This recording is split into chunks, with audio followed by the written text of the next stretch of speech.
Masechet Baba Batra, Daf Petet Amoud Bet. On va commencer par Petet Amoud Aleph, un peu après le milieu de la page. La Gemara continue de nous enseigner les règles du business. La Torah nous demande de ne pas escroquer, d'être juste, d'être honnête. À ce propos, on a étudié des lois relatives à la manière de mesurer, de peser.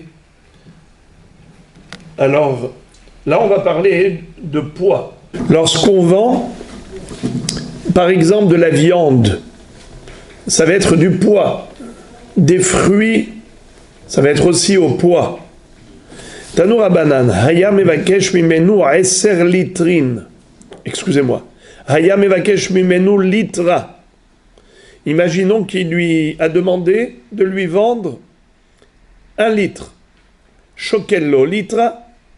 Alors, il doit lui peser 1 litre.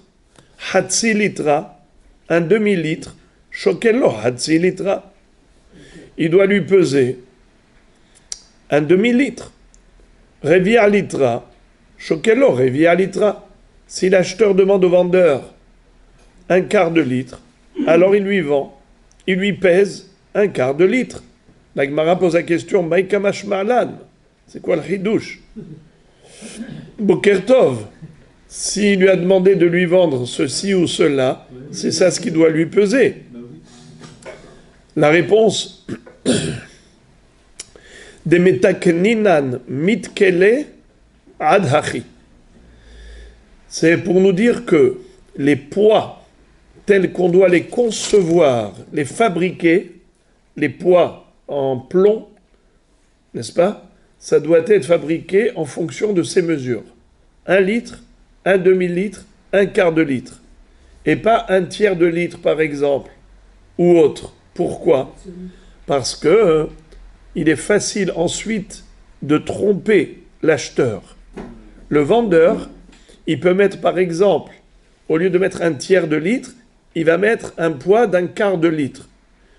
Il va dire, voilà, je t'ai mis 1/3 de litre. 1/4, c'est moins qu'1/3. Mais à vue d'œil, on ne voit pas trop la différence au niveau du poids. Hachamim ont sécurisé l'acheteur et ils ont dit non, on n'a même pas le droit de fabriquer des poids autres que ceux-là.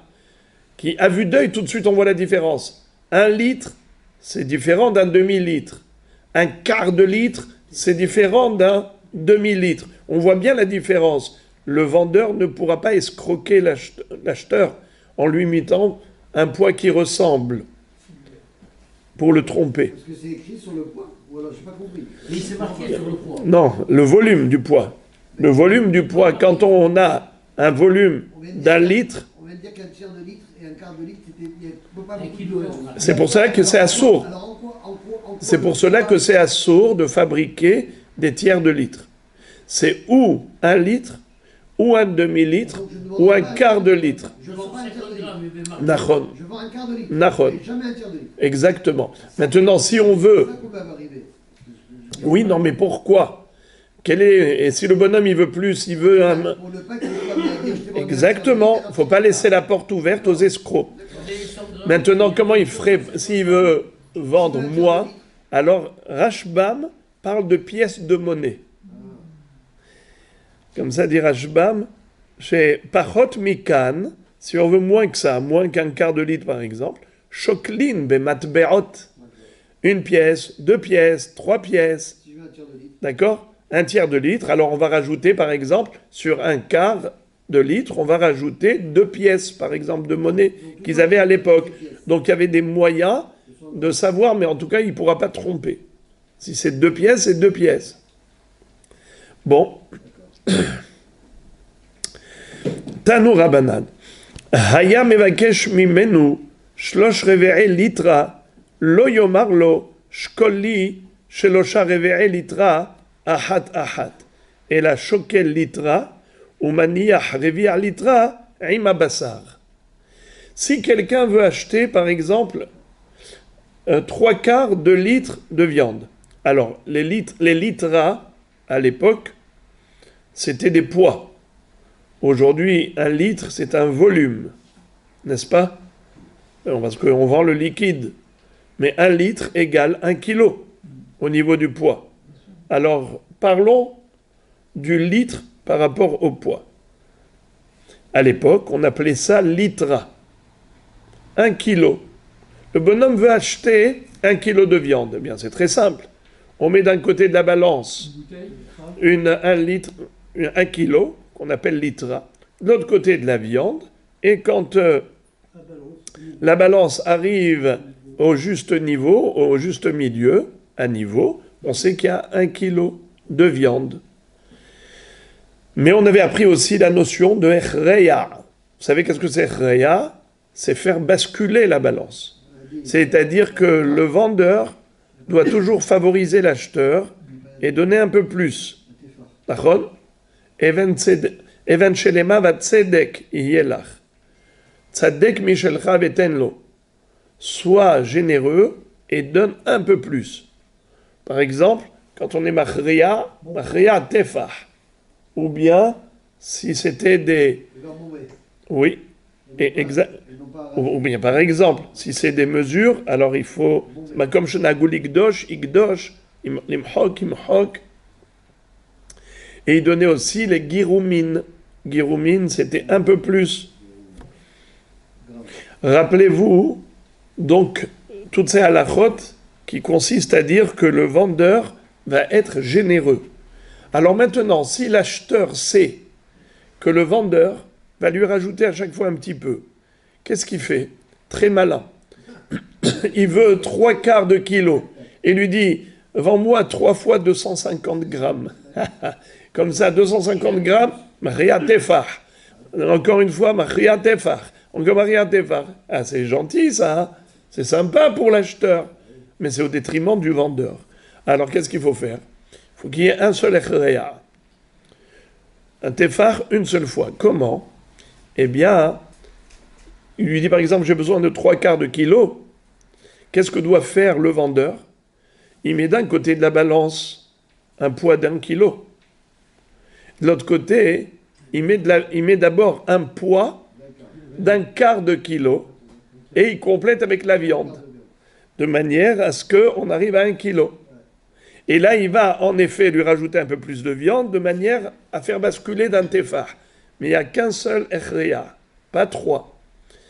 C'est comme ça que Rashba m'explique. Étant donné que Yefchar le tzamtzem, il ne peut pas lui vendre juste. Il faut toujours qu'il fasse basculer la balance au profit de l'acheteur. Mais s'il lui fait 3 fois 250 grammes, alors à chaque fois, il lui rajoute, eh bien, ça fait perdre le vendeur, pour pas qu'il perde. Alors, il fera le echreya qu'une seule fois. Tanu Rabanan. Haya mevakesh mimenu 10 litrin. Imaginons que l'acheteur voulait 10 litres, 10 kilos. Lo yomar lo shkoli achat achat ve'echreya ela shokel lo kulan bebat achat ve'noten echreya echad le kulan.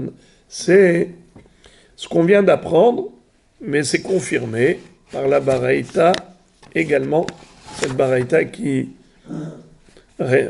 répète cela différemment.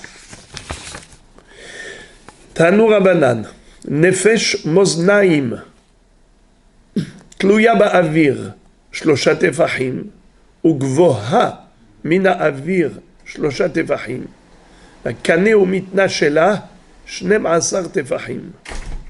של צמרים ושל זגגין תלויה באוויר 2 טפחים. וגבוה מן הארץ 2 טפחים. והקנה ומתנה שלה 9 טפחים. ושל חנווני ושל בעל הבית תלויה באוויר טפח וגבוה מן הארץ טפח, וקנה ומתנה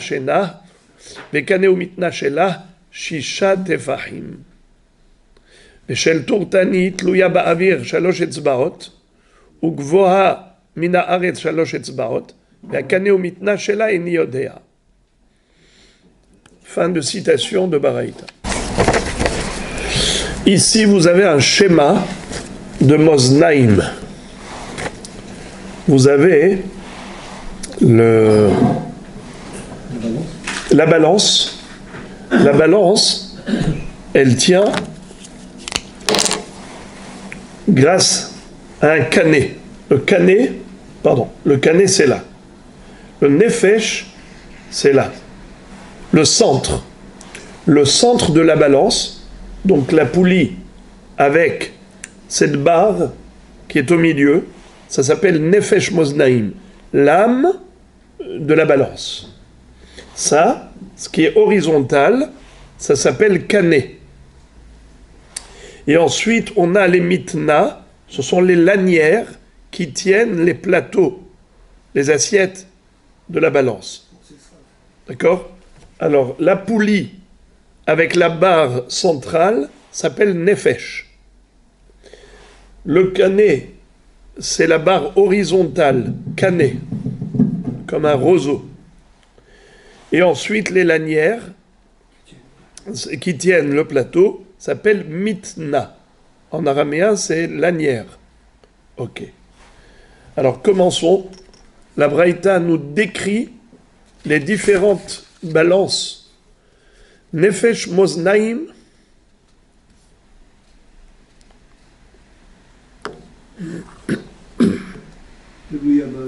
Tluya ba'avir shelosha tefahim. Qu'est-ce que ça veut dire? Ici, regardez ça. Ça, c'est le plafond. Ce que vous voyez en vert, c'est le plafond. Ce que vous voyez au milieu, c'est le nefesh moznaïm. Il doit être au moins de 3 tfahim de hauteur. Nefesh moznaïm, tluya ba'avir shelosha tefahim. Ugvoha mina aretz shelosha tefahim. C'est-à-dire que les plateaux, ici, vous voyez le plateau, le bas de Moznaïm, doit être plus haut que le sol de 3 tfachim au minimum. Minimum. Donc, minimum 3 tfachim de séparation par rapport au plafond et minimum 3 tfachim de séparation par rapport au sol. La partie la plus haute de Moznaïm est la partie la plus basse des Moznaïm. Il doit y avoir minimum 3 tfahim d'écart entre le plafond en haut et le sol en bas. Vous avez compris ça ou pas? Qu'est-ce que vous ne comprenez pas? 6, non? 3 et 3, vous avez dit.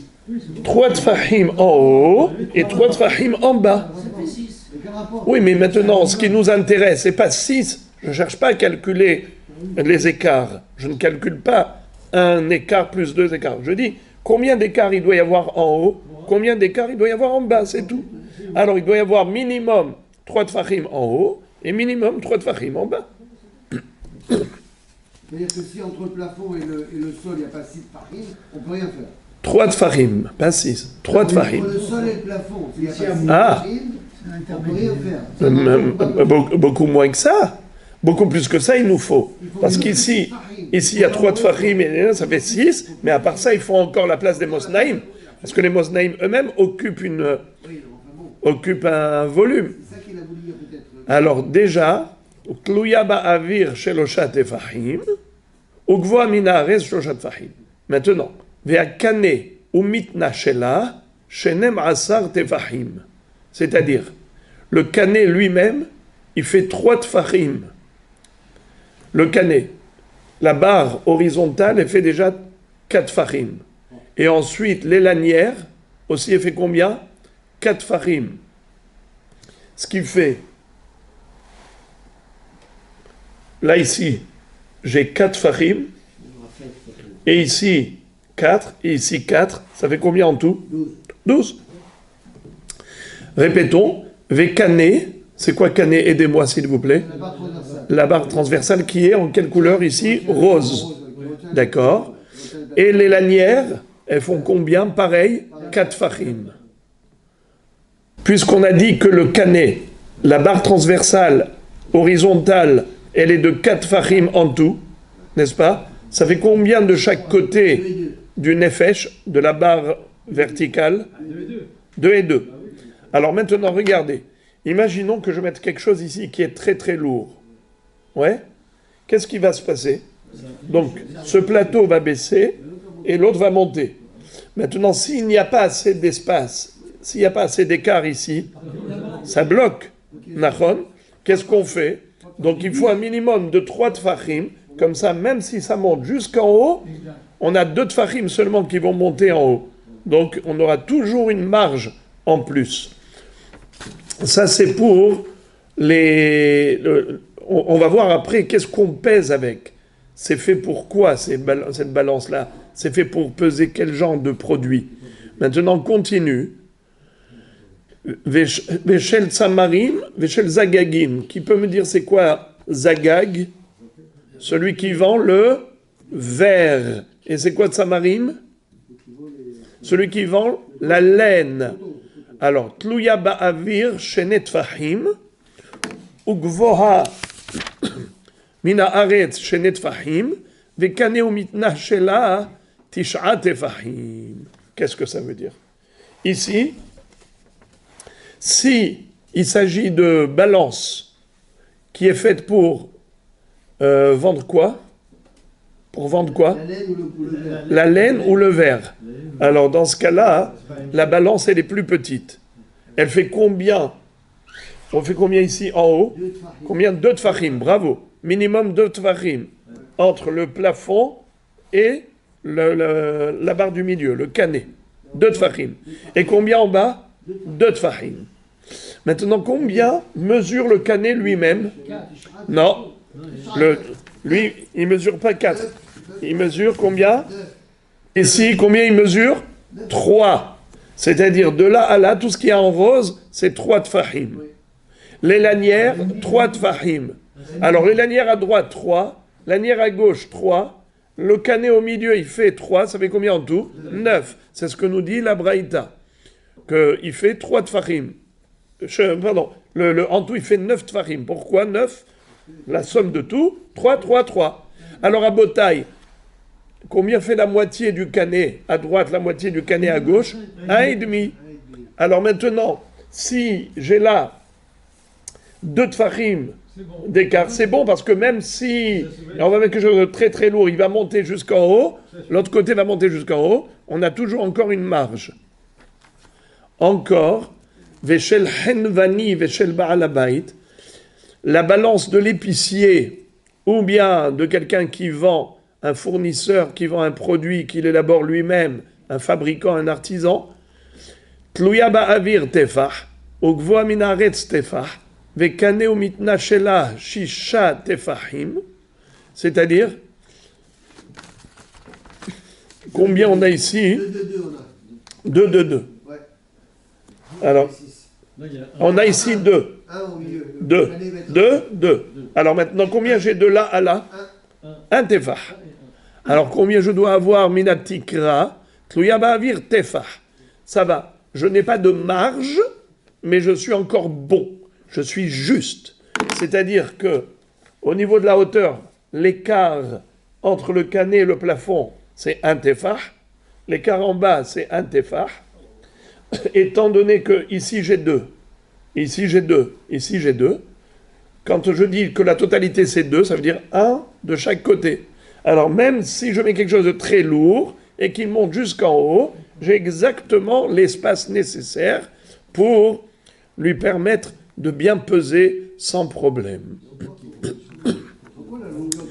Encore, Veshel Tourtani. Qu'est-ce que c'est Tourtani?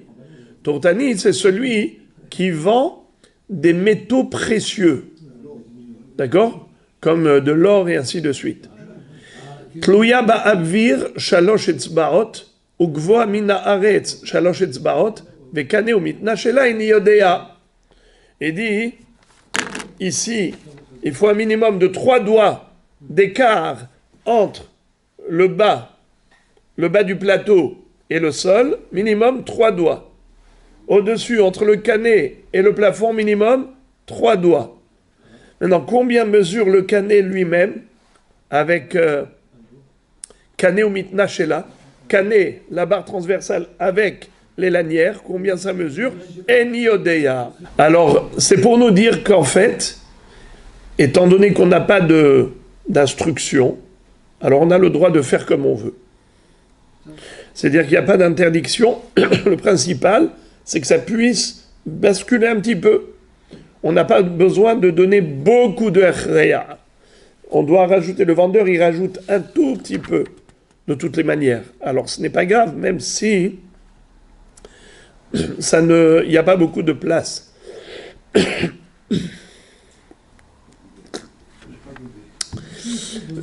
La Gemara pose la question, elle dit Ve'elahar de kamaita demai. Tu m'as dit au début, il y a une balance qui fait 3. S'il te plaît, tu peux me dire à quoi ça sert? Amarav papa de yagrumi.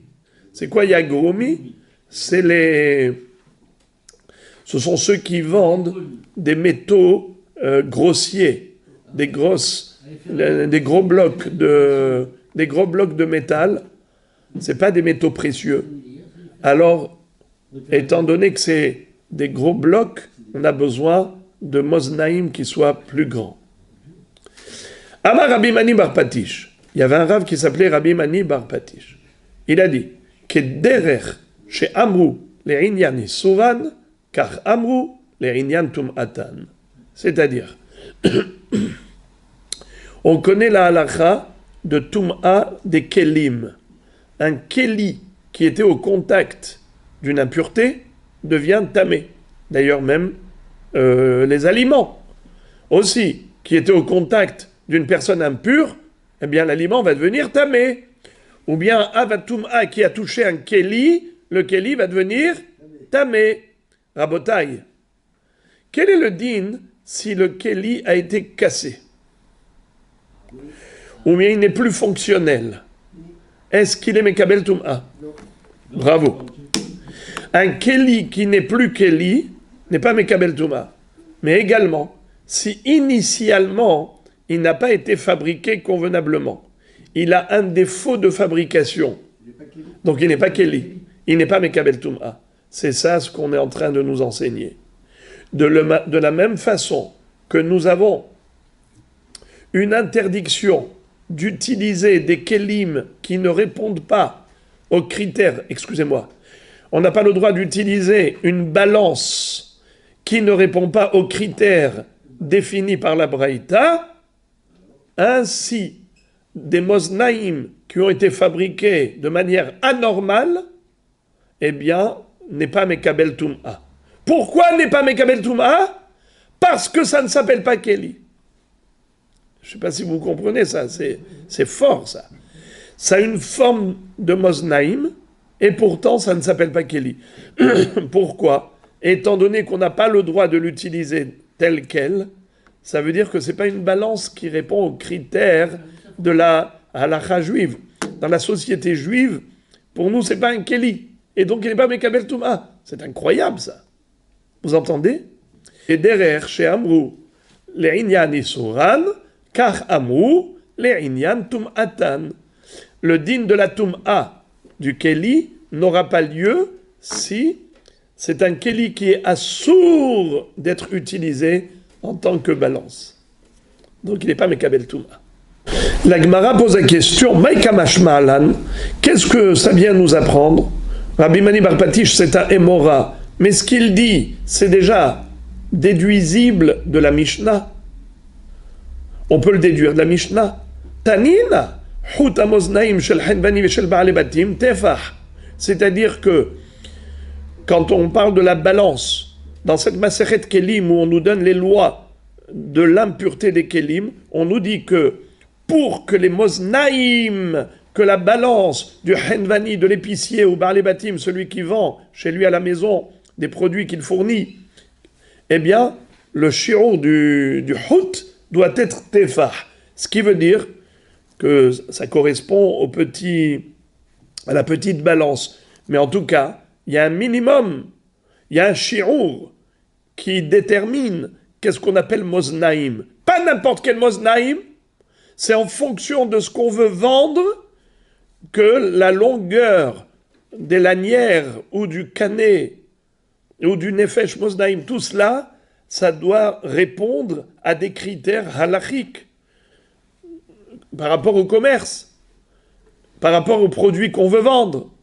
Donc c'est déjà écrit dans la Mishnah qu'il y a une taille pour le hout du moznaïm, pour les lanières du moznaïm. C'est écrit clairement. Alors qu'est-ce que Rabbi Mani Bar Patish vient rajouter? Rabbi Mani Bar Patish, c'est un Emora. Il ne vient pas rajouter sur les Mishnayot, puisque c'est déjà déduisible de la Mishnah.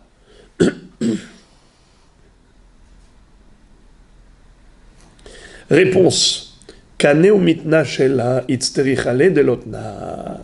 C'est-à-dire que ce qu'on a appris dans Maseret Kelim, il s'agissait juste de la hauteur du fil, c'est-à-dire le nefesh moznaïm. Mais lui, maintenant, ce qu'il nous a enseigné, c'est aussi la barre transversale, horizontale, et aussi les lanières.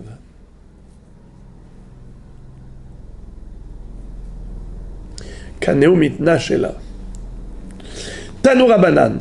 En osin mishkalot lo shel ba'atz ולא של עבר, ולא של גיסטרון, ולא של שאר מיני מתכות, אבל עושהו של צונמה ושל זכוכית. Qu'est-ce que ça veut dire?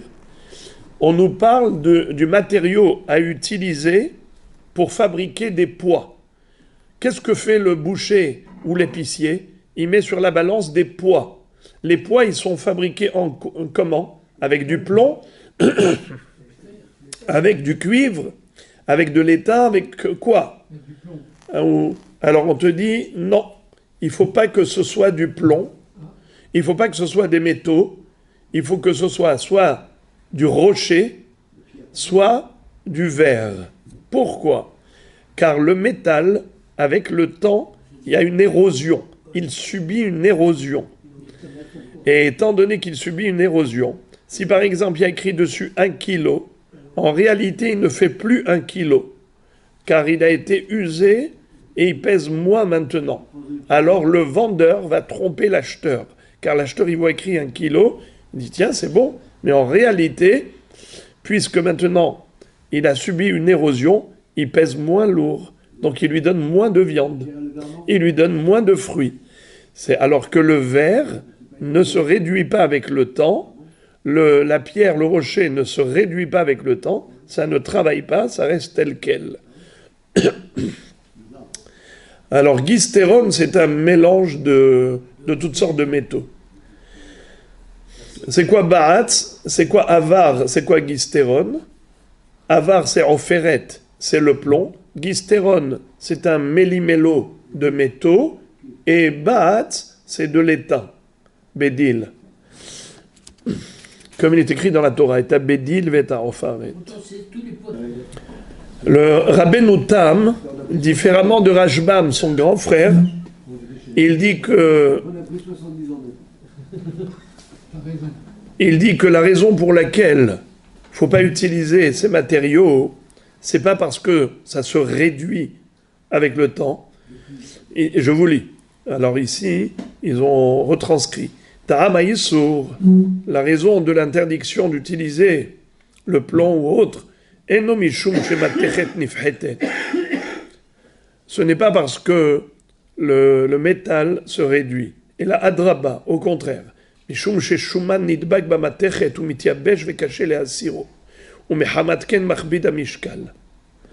dit que, au contraire,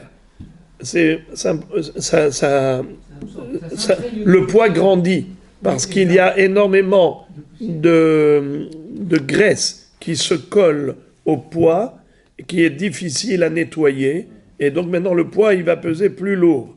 Et alors quel est le problème? C'est pas pour l'acheteur. Le problème c'est pour le vendeur. D'accord? Alors c'est le vendeur. Alors par exemple maintenant le vendeur lui, tu vas dire bon lui-même il s'en fiche. Eh bien tant pis pour lui. Pourquoi est-ce qu'on a un problème? En fait, c'est que le vendeur il achète chez le grossiste. Quand le grossiste vient, il lui vend, et le vendeur se sert de son poids à lui, mais son poids, il pèse beaucoup plus lourd, parce qu'il y a beaucoup de graisse qui s'est collée. Donc il vole le grossiste. L'épicier vole le grossiste avec un poids qui pèse plus lourd. À l'achat. Alors que une pierre silex, ou bien de srouchit en verre, étant donné que c'est lisse, c'est facile de laver, de nettoyer. D'accord? Alors, pour cela, il dit que tout le problème, c'est que par rapport à des choses grasses, comme de la viande, du poisson ou autre. Mais si c'était des choses sèches qui ne se collent pas, comme par exemple des oranges, des pommes, du blé, alors dans ce cas-là, il n'y a pas de risque. On peut prendre le plomb. Il dit également, on peut envelopper le plomb avec du cuir, par exemple, pour éviter l'érosion. D'accord ? C'est-à-dire, il dit que cette nécessité d'envelopper avec du cuir ou autre, c'est uniquement quand on va vendre des choses qui sont très délicates, comme par exemple de l'or ou de l'argent. On va vendre des métaux précieux. Alors dans ce cas-là, même si ça s'est rongé un tout petit peu, ne serait-ce que ça a perdu 1 gramme, c'est 1 gramme d'or que tu vas faire perdre à ton acheteur. Donc en effet, là, il faut faire attention de protéger, préserver les poids si tu utilises des poids de métal. Ok ? Donc, on a compris que pour des choses qui ne sont pas grasses, il n'y a pas de problème. Maintenant, on passe au volume. Maintenant, imaginons, je vous vends du blé. Est-ce que le verre-mesure est débordant ou le verre-mesure est à ras-bord? Alors, ça dépend des endroits. Makom shenagul imhok lo yigdosh. Makom shenagul yigdosh lo imhok. C'est quoi Godesh? Débordant. Mohek, à ras-bord. Tanu Rabanan en osin mahak shel dalaat mipnei shu kal velo shel matechet mipnei shu machbid aval ose zait shel egoz aval ose shel zait shel egoz shel shikma et shel eshkeroa. Qu'est-ce que ça veut dire?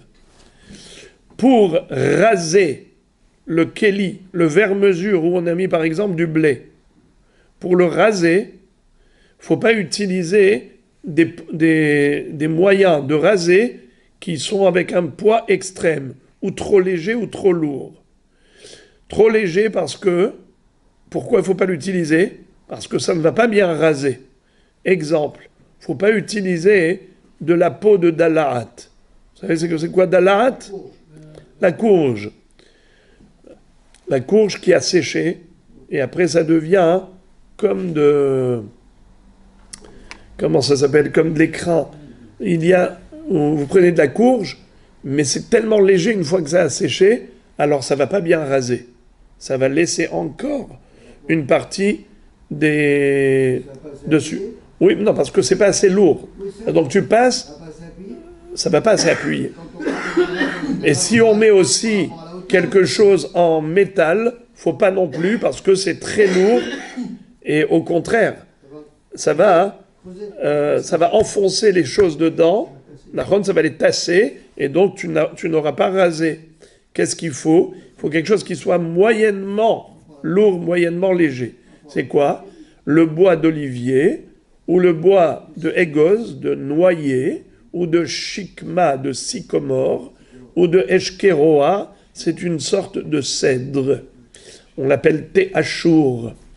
Tanu Rabanan, en osim et amahak tzido echad av et tzido echad katsar. Faut pas avoir un mohek qui a un côté qui est large et un côté qui est fin. Pourquoi? Parce que il est très malin celui-là. Quand il achète, il utilise la partie qui le favorise, et quand il vend, il utilise la partie qui favorise. Il faut que ce soit droit, ou les deux côtés av, ou les deux côtés dak, mais pas un comme ça, un comme ça. Loim hok bebatahat, mishum shamohen batahat, ra la mocher v'yafel la lokeach. Veloim hok me'at me'at, shera la lokeach v'yafel la mocher. Quand il passe le rasoir, je l'appelle rasoir, l'araseur, lorsqu'il fait passer ce keli pour raser le bord du récipient, faut pas le passer en une fois, très vite, et ni très lentement. Pourquoi? Quand il le passe vite, alors il rase pas beaucoup en même temps. Dans ce cas-là, c'est mauvais pour le vendeur, le pauvre. Nahon. Et c'est bien pour le loquéar, mais c'est mauvais pour le vendeur. Et il ne faut pas non plus qu'il passe comme ça lentement, qu'il enlève tout, parce qu'à ce moment-là, c'est mauvais pour l'acheteur et c'est bon pour le vendeur.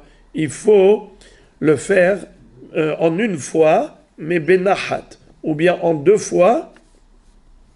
En 2 fois, il fait la moitié et encore une moitié, mais pas petit à petit ou en une fois rapide, en une fois benahat. Al kullan amar Rabbi Yochanan ben Zakkai, oilim omar, oilim lo omar. Im omar shema ilmedu aramaim, ve'im lo omar shema yomru aramaim, en talmidei chachamim bekiim et ba'aseh yadenu. Tous ces détails-là qu'on est en train d'enseigner, où on rentre dans le détail du détail, en fait, tout ça, c'est pour ne pas escroquer. Mais le problème, c'est que des gens malhonnêtes, quand ils vont étudier tout ça, ils vont apprendre la manière de voler. Ils savent qu'est-ce qui est en leur faveur et qu'est-ce qui est en défaveur de l'autre. Alors, s'ils sont mal intentionnés, si c'est des gens qui ont des truands, des escrocs, alors ils vont apprendre le système comment voler. Parce que là, on est en train d'enseigner qu'est-ce qu'il ne faut pas faire. Mais le voleur, il va apprendre justement qu'est-ce qu'il faut faire pour lui. Ça veut dire, il veut voler. Alors tu es en train de lui apprendre comment voler. Rabbi Yochanan ben Zakkai disait, je ne sais pas quoi faire. Est-ce que j'enseigne la halakha en disant, ne faites pas ceci et cela et ceci et cela, en donnant des détails de détails. Mais d'autre part, il y a un risque.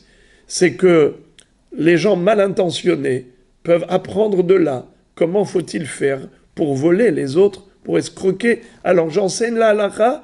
Si j'enseigne la halakha, malheur à moi. Si je ne l'enseigne pas, malheur à moi. Dans tous les cas de figure, je ne sais plus quoi faire.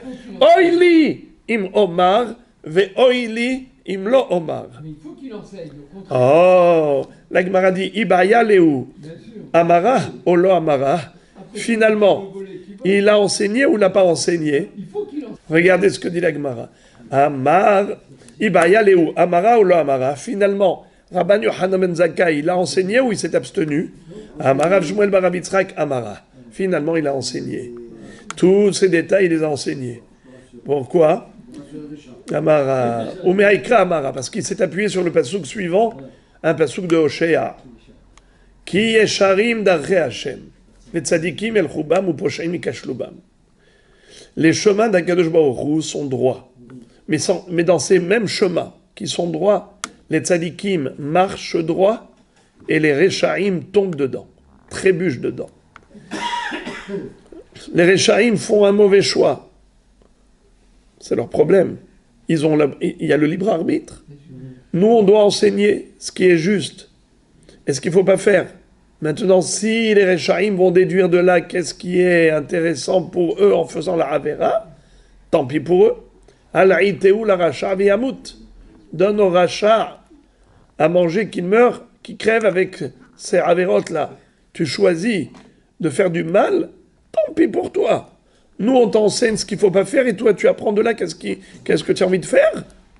Alors, donc, d'ailleurs, très souvent, on se pose la question par rapport aux jeunes, aux enfants. Est-ce qu'il faut leur dire, il ne faut pas faire ça, il ne faut pas faire ça? On a peur que peut-être justement ça va leur donner des idées. Eh bien, on doit leur enseigner le bien et aussi leur enseigner quel est le mal duquel il faut s'éloigner. C'est notre devoir de dire le Emet. Bruchim tiyu.